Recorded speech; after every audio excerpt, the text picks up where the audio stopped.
I kind of tend to shove a crutch in the door and pry it open when it comes to any of these conversations. And a lot of racial and social justice movements are incredibly inaccessible, and that's usually my first question to a lot of the leadership, is asking them like, hey, what are some of the accessible options that you all are providing for people with disabilities? This is MCVcast. I'm Aaron Murphy, Executive Director of Montana Conservation Voters, and that was Vasu Sojitra of Bozeman, a pioneer in mountaineering, a professional ninja, and a social justice activist, one of the founding coordinators of Earthtone Outside.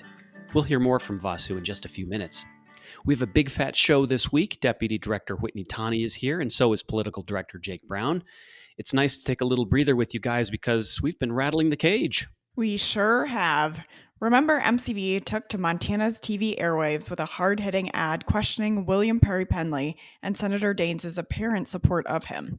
Mr. Penley is the embattled acting director of the Bureau of Land Management, and he is so controversial for wanting to sell off our public lands that the White House pulled his nomination over the weekend. But that is hardly a win for conservation, because on Monday, the Bureau of Land Management confirmed that Mr. Penley, quote, will remain in his current post and will continue exercising the authority of BLM director.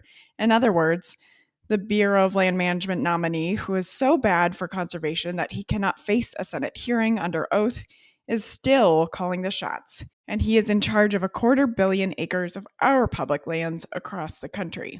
So on Monday, we fired off a feisty letter to Montana's congressional delegation. Notably, Senator Jon Tester came out forcefully against Mr. Penley over the weekend, but Senator Daines and Congressman Greg Gianforte, they haven't said much. Your silence on Mr. Penley's opposition, which signals your support of his anti-public lands record, is a deafening disservice to MCV's members, your constituents, and our shared outdoor heritage, we wrote to Daines and Gianforte. We went on to say, if you still consider yourselves conservationists, then we call on you to demand President Trump fire Mr. Penley from his position as acting director of the BLM immediately. We encourage you to check out our letter in the show notes. It's also made quite a splash in national news this week, but better yet, check out our website, stoppenley.org, to sign a petition to Senator Daines to make your voice heard. Governor Steve Bullock is making his voice heard too. The U.S. Senate candidate challenging Senator Daines went up with his own TV ad on Wednesday about William Perry Penley and his anti-public lands record. Beautiful Montana, the treasure state. While we treasure this, William Perry Penley and Steve Daines treasure this. Penley has spent his career working with out-of-state interests that want to sell off our public lands. And Daines, he supported Penley's nomination to head the Bureau of Land Management, threatening the sale of our lands to the highest bidder. Jake Brown, Governor Bullock isn't mincing words. MCV isn't mincing words. But the Trump administration is a different story. It cannot seem to get its story straight about the mess of the U.S. Postal Service and how it could affect voting here in Montana and across the country. That's right, Murph. This is such a crazy story. The U.S. Postmaster General, Louis DeJoy, recently announced some heinous changes that are geared towards crippling the Postal Service and making our elections more difficult to conduct by mail. The USPS announced the removal of the blue collection boxes all over Montana, and many post offices are even losing their sorting machines. Both moves that are going to make it more difficult to send and receive mail. In a recent interview, President Trump said that these changes to the Postal Service were in part because he wanted to make it harder for Democrats to get elected. These changes and others have put DeJoy in the spotlight, with Montana's entire federal delegation weighing in. Even Congressman Gianforte gave a rare interview with conservative radio station KGVO in Missoula this week. We have this new Postmaster General, Louis DeJoy, and he's a logistics expert, and he's making decisions about how to make the post office more efficient. After the initial uproar about the disruptions to our mail service, DeJoy announced that these changes would be halted until after the election. Senator Tester has continued to sound the alarm, sending a letter that said that the USPS had still continued to remove sorting machines from several locations around Montana, questioning DeJoy's announcement that no changes would happen until after the election. This issue continues to change daily and will continue to keep you up to date. Two big developments this week regarding the November 3rd ballot. The Montana Supreme Court on Wednesday upheld Judge James Reynolds' August 7th decision to remove the Green Party candidates from the ballot. Earlier this year, the Montana Republican Party spent $100,000 to qualify the Green Party and to put up questionable Green Party candidates in an effort to siphon votes away from Democratic candidates.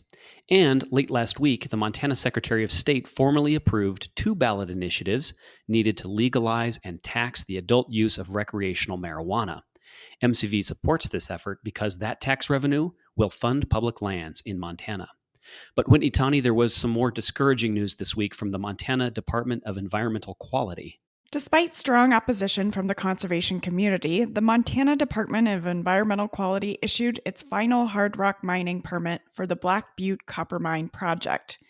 The project will be located 15 miles north of White Silver Springs and east of the iconic Smith River, the only permitted river in the state due to its popularity.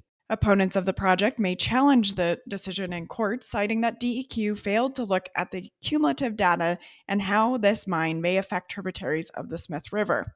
At this time, Phase 1 is the only approved work that can be conducted without further action by DEQ. Phase 1 activities include building and improving roads, staging for construction, creating temporary waste rock storage, and building a brine contact water pond impoundment. In order to proceed into any Phase 2 development or mining phase activities, there must be more review and approval by DEQ to adhere to requirements for the final permit. The Trump administration has announced plans to open up the open Arctic refuge to oil and gas drilling. For over 6 decades, this incredible wilderness has been protected, and this move sets the stage for an epic legal battle with many environmental groups expected to intervene. Secretary of the Interior David Bernhardt said that there could be a lease sale by the end of the year. This comes at a time when oil prices are way down and the rest of the world moves away from fossil fuel dependence. Drilling will be difficult, expensive, and at a time when we have an incredible excess of oil in the market, but the Trump administration is still desperate for a win. The U.S. Census Bureau is shortening its response deadline by a month, which experts fear will result in a historic undercount of Montana's tribal communities. The undercount will devastate tribal program funding for the next decade and have long-lasting impacts. Governor Bullock and Lieutenant Governor Mike Cooney, as well as Senator Tester, immediately responded and said shortening the deadline, especially during a global pandemic, is simply irresponsible. In Montana, Native communities are already severely undercounted. As of Monday, the self-response rate, which measures people who responded to the 2020 census online, by mail, or by phone in Montana, was 57%, which is about 6% lower than the national average. Montana was ranked 46th for our self-response rate, lagging significantly behind other states in the U.S. Montana Fish, Wildlife, and Parks has announced plans that would establish a 106-acre state park in Summers along Flathead Lake's North Shore.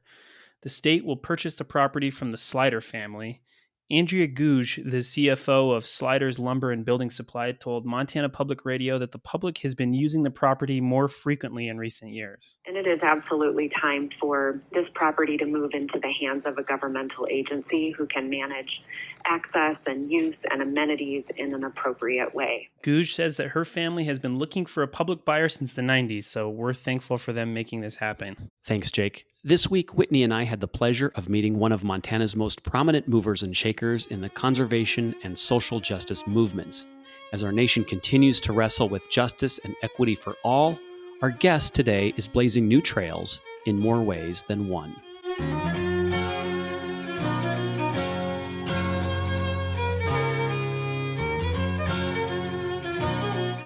Our guest today is Vasu Sojitra, a Bozeman resident who has no problem shredding whatever the definition of normal is. Vasu lost his right leg due to an early childhood blood infection, but it hasn't slowed him down. Today, Vasu is a professional climber and skier, the first adaptive athlete sponsored by the North Face. His accomplishments could take up their own podcast, so we'll just list a few of them here. Vasu Sojitra is the first adaptive athlete to climb independently Montana's tallest mountain, Granite Peak, and Grand Teton in Wyoming, and the first to climb and then ski down multiple peaks in the Beartooth and Bridger Mountains. In 2017, Vasu was the first adaptive skier to complete a 720-degree spin, and he's the subject of a film, Out on a Limb, produced in 2015. There's a lot more to Vasu's work, and we're excited to get into it. Vasu, it's an honor to have you on MCVcast. It's an honor to be part of this. Thank you for inviting me. So we love your motto of ninja sticking through the woods to bring intersectionality to the outdoors. How did you come up with this motto, and how do you define your work? So this has many layers to it, and the word ninja sticking to me came into my life when I was actually summiting the Grand Teton.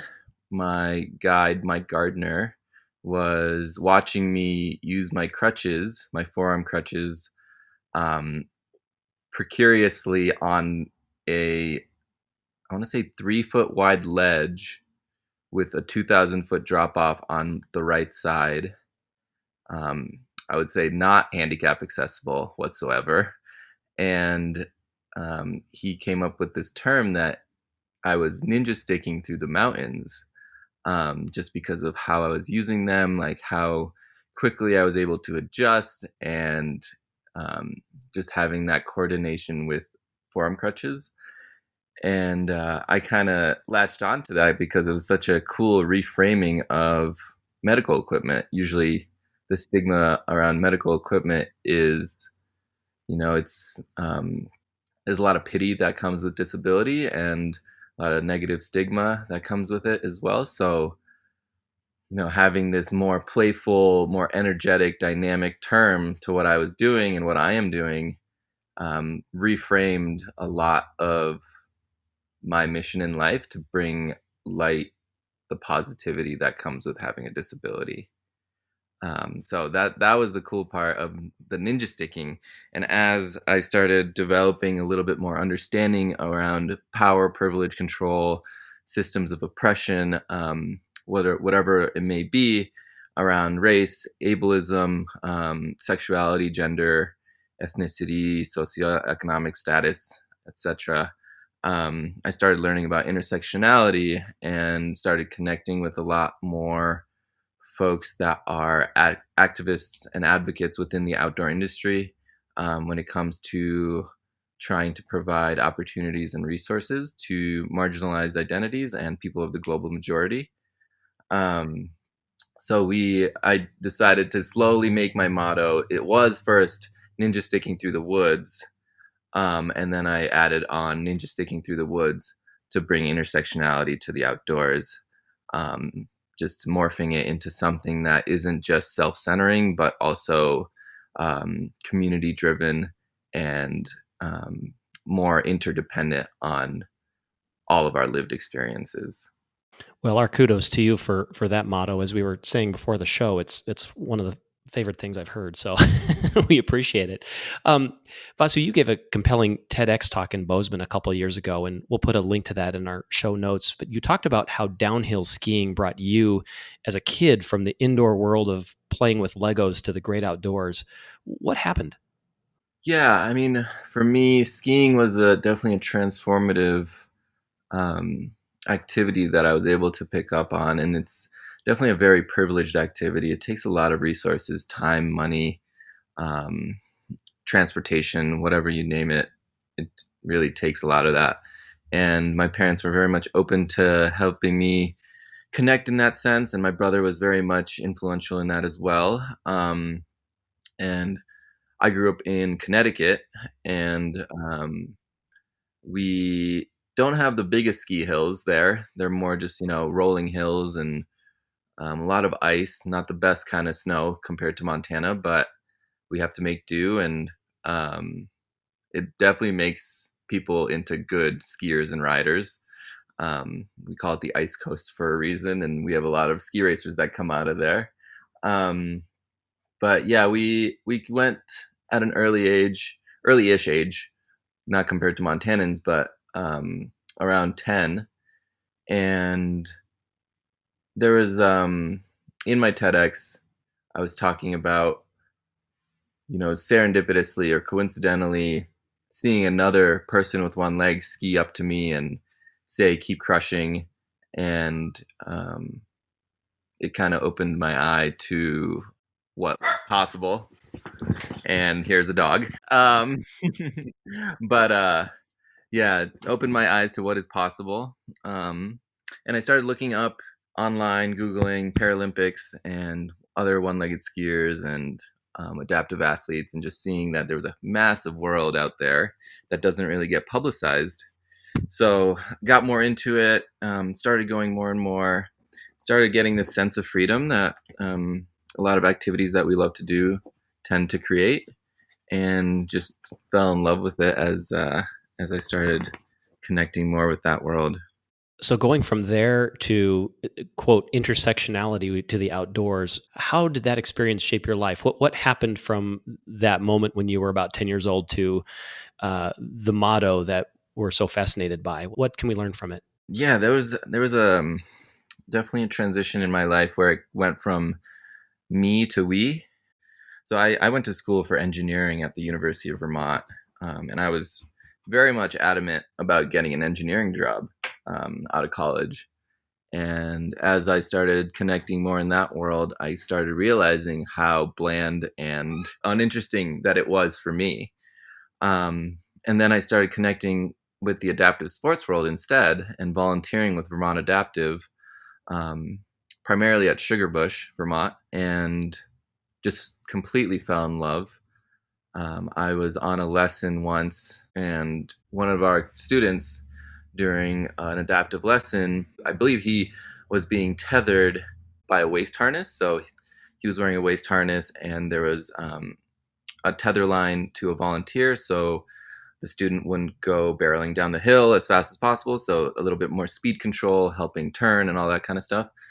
And we were just on a really mellow green slope, and the student was having the time of his life. And that's when it really clicked for me that, it doesn't really matter how extreme we get with our activities. It's just the feelings that we experience while doing these activities, that sense of freedom that this student was experiencing was so monumental for that person as well as me. I'm just realizing like how important a sport like skiing can be to feel a sense of self-worth and self-love. These activities slowly turned into a more like a connection of feeling a sense of freedom, especially as a marginalized identity, as a person with a disability, as this kid who has a disability as well, who gets impacted by barriers that are completely out of his control. So that was a sense of liberation in my eyes as well as this student's eyes, and that created this shift from me to we. And I really wanted to focus on disability advocacy based around skiing. So I'd really focus my energy on adaptive sports as much as possible. Moved out to Montana, started working at Eagle Mount, and that was another aha tipping point in my life. So a common theme in your work is to smash through whatever this normal means. So tell us more about the dangers of defining normal. Normal for me is a perspective. It really, it's not this able normative, heteronormative, whatever normative that society constantly is trying to put on us. Normal, I believe, is based on our own lived experiences. My normal is using crutches on a daily basis, in whatever means, either ninja sticking in the woods or mountains, or using them to go grocery shopping. I'm able to figure out these normals, ways to go grocery shopping with a backpack is my normal, or, using a stool in the shower to help with that is my normal. So like all these different adaptations to be able to live my life independently is my sense of normal. And I believe everyone has the opportunities, or should have the opportunities, to find their own normal when trying to live independently, live a life based around freedom and autonomy, but also to not cause harm in other people's lives. So that's kind of my sense of normal, is just based off lived experiences. We all have such different lived experiences and different traumas that affect our livelihood. So that affects what our normal would be. So to help elevate the visibility of all Montanans and their outdoor experiences, and as outdoor enthusiasts, you co-founded Earthtone Outside. Can you tell us more about Earthtone and what inspired its founding? Yeah, so I, among 7 others, co-founded Earthtone Outside MT, and the motto for us is to elevate and celebrate people of color in the outdoors. And Earthtone, I'm not affiliated with them any longer, but Earthtone came to fruition because of some problematic racist behavior that was happening on the internet as well as within our community based around affinity spaces. So there was a necessity to develop this safe space for people of color, specifically within the outdoors, because there hasn't been many, and hasn't been many that have been elevated, at least, or been in the limelight or been noticed. So we decided that it'd be pretty helpful for our community, our Black, Indigenous community of color, to be able to have this kind of space, to be able to connect with our natural world, because our communities have been connecting with the natural world for generations, just not in the way that, the Western society views the outdoors. So we wanted to create a space where everyone's voices were included, their normals were included, their perspectives were included, and validated and uplifted and elevated to make sure that all these narratives were shared. Vasu, you also mentioned you're active with Eagle Mount. Can you tell us more about Eagle Mount, what it does, and how it changes the lives of Montanans? Yeah, and Eagle Mount Bozeman, I was their adaptive sports director until this summer and COVID and all that kind of stuff. So Eagle Mount Bozeman, similar to Earthtone Outside MT, is to elevate people with disabilities in the outdoors. So we focus and have many programs around skiing, climbing, hiking, rafting, horseback riding, swimming, horticulture, day camps and week-long camps for cancer survivors or folks that do have cancer, veterans, ton of different opportunities for folks that are either disabled, sick, ill, old. They also have a program called the Young at Heart program, which is folks of an older age that are able to come swimming in the indoor pool that they have. So, yeah, all these amazing opportunities to be able to connect in a way that is therapeutic or helps find that sense of normal and freedom again, for folks that might be affected by these negative barriers that are getting put on them. And that was incredibly eye-opening in developing empathy for me, as well as understanding different narratives, different normals, different understandings of people with disabilities, illnesses, age, all these different aspects, as well as learning about how nonprofits work. Recently, you helped organize a rally in Bozeman in support of the Black Lives Matter movement. And even with the pandemic, you broke the record for turnout with over 3,000 people in attendance. What can Montanans do to be a part of the positive change that countless people are demanding? Yeah, I would say I was one of the more minor players within this rally, and I would really recommend anyone in the Gallatin Valley to look up Bozeman United for Racial Justice, as well as the Montana Racial Equity Project. They're both doing amazing, amazing work for racial equity in an intersectional manner, whether that be for folks of color, folks of lower socioeconomic status, people with different abilities or disabilities, illnesses, sicknesses. My input was specifically around access, given that I have a strong voice around disability justice, as well as access and developing accessibility options, either for organizations, companies, online platforms, or events as well. So I kind of tend to shove a crutch in the door and pry it open when it comes to any of these conversations. Time and time again, a lot of racial and social justice movements are incredibly inaccessible. And that's usually my first question to a lot of the leadership in a lot of these spaces is asking them like, hey, what are some of the accessible options that you all are providing for people with disabilities? And time again, it comes down to them not knowing. And that's when I'm like, hey, would you like me to offer some guidance or support when it comes to this? And usually they say yes. And that was kind of my input during this rally.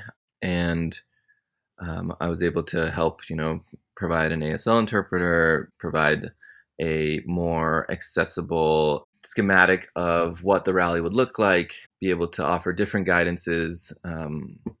Also, didn't really want to be on stage, but took that opportunity and talked about the access issues that come with being Black and brown and Indigenous and people of color when it comes to a lot of these opportunities that we don't have or have been left out of the conversation or left out of the table for. So that was an incredible opportunity. I really wish I was able to pass the torch on to some other person with a disability, a person of color with a disability. But unfortunately, given the size of our community and the time frame of that, it seemed like I might have been the only option at the moment.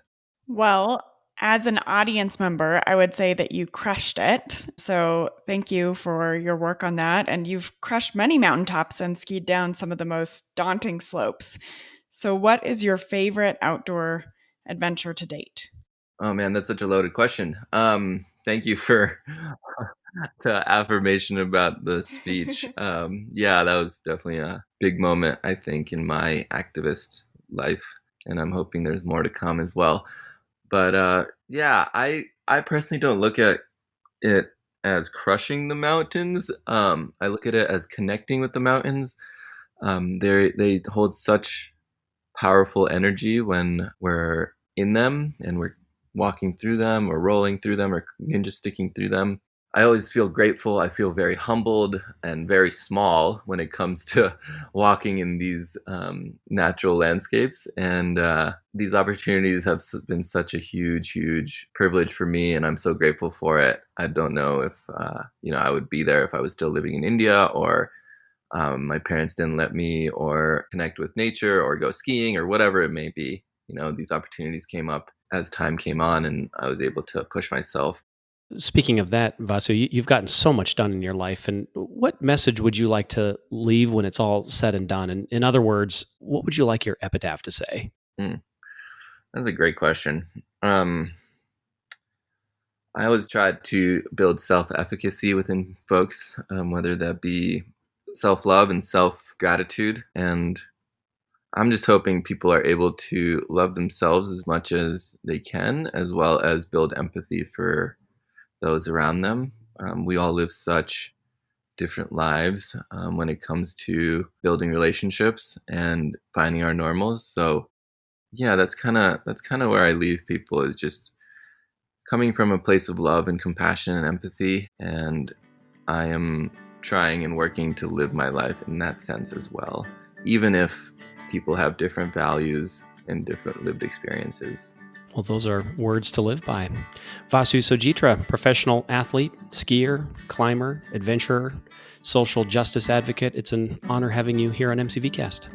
Yeah, it's an honor being part of it. Thank you so much. The views and statements of our guests do not necessarily reflect those of Montana Conservation voters, its members, its staff, or its board of directors. And you can find links to both Earthtone Outside and Eagle Mount in our show notes. Before we go, Jake Brown, a few more updates from this week. Thanks, Murph. Montana Wilderness Association has released a new educational video about the competitive leasing process that the BLM uses. Our public lands and outdoor way of life are at risk. A 100-year-old backdoor practice known as non-competitive leasing has allowed oil and gas companies to get the mineral rights on millions of acres of public land for pennies on the dollar. Oil and gas companies can essentially buy the mineral rights on public lands for next to nothing due to this backdoor rule. Senator Tester announced a bill that would require all leases on public lands to be handled in a fair and transparent manner.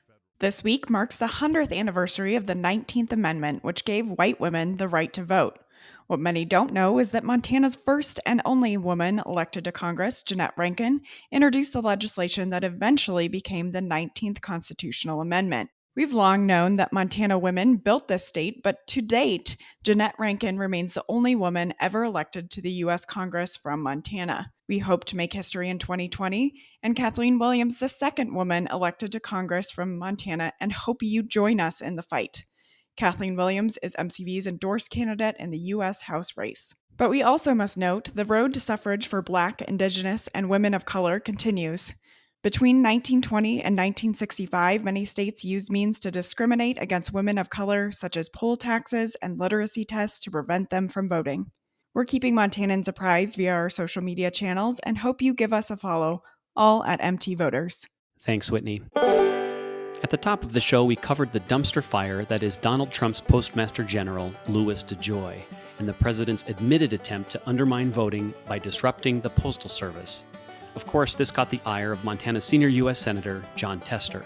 We'll leave you today with Senator Tester speaking to MSNBC about the importance of reliable postal service. I'm going to tell you that if these guys have their way, they will destroy the Postal Service. They'll do it because they don't want people to vote, which is bad enough. But in the process, it's going to hurt rural America in a big, big way and hurt rural states like Montana in a big, big way. And that's why we've tried to point out to folks all around the state of Montana and the country that the Postal Service is important and that we ought to make sure the Postal Service is around for this election and for a long time after this election.